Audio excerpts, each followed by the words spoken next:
એનડીપીએસના ગુનાના ચાલુ તપાસના નાસ્તા ફરતા આરોપીને જલગાંવ મહારાષ્ટ્ર ખાતેથી પકડી પાડતી લિંબાયત પોલીસ મહેરબાન પોલીસ કમિશનર શ્રી સુરત શહેરનાઓને અપાયેલ સૂચના હેઠળ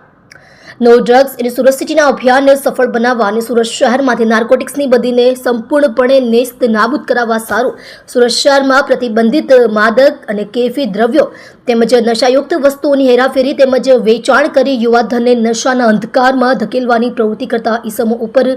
વોચ રાખી તેવી પ્રવૃત્તિ અટકાવવા સારું આપેલ સખ્ત સૂચના અનુસાર ખાસ પોલીસ કમિશનર સાહેબ શ્રી સેક્ટર 1 તથા નાયબ પોલીસ કમિશનર સાહેબ શ્રી ઝોન 2 તથા મદદનીશ પોલીસ કમિશનર સાહેબ શ્રી ડી ડિવિઝન સુરત શહેરનાઓના માર્ગદર્શન મુજબ પોલીસ ઇન્સ્પેક્ટર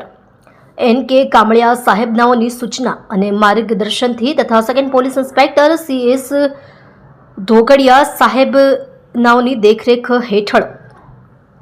નાર્કોટિક્સ ડ્રગ્સના ગુનામાં સંકળાયેલ નાસ્તા ફરતા આરોપીઓ શોધી કાઢવા સારું પોલીસ સ્ટેશનના સર્વેલન્સ સ્ટાફના police sub inspector DR Odedara નાઓ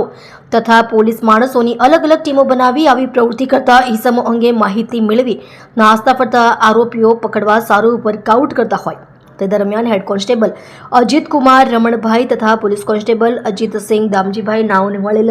બાતમી હકીકતના આધારે અગાઉ અત્રેના લિંબાયત પોલીસ સ્ટેશનમાં દાખલ થયેલ પ્રતિબંધિત ગાંજાનો જથ્થો 3.940 કિલોગ્રામ જેની કુલ કિંમત ₹39,400ના એનડીપીએસના ચાલુ તપાસના ગુનામાં માલ આપનાર નાસ્તા ફરતા આરોપી રેહાન ઉર્ફે ગુડ્ડુ મહેમૂદ પઠાણ નાઓનો હ્યુમન સોર્સિસના આધારે ટેકનિકલ વર્કઆઉટ કરી મહારાષ્ટ્ર જલગાંવ ખાતે પકડી જઈ કાયદેસરની કાર્યવાહી કરેલ છે।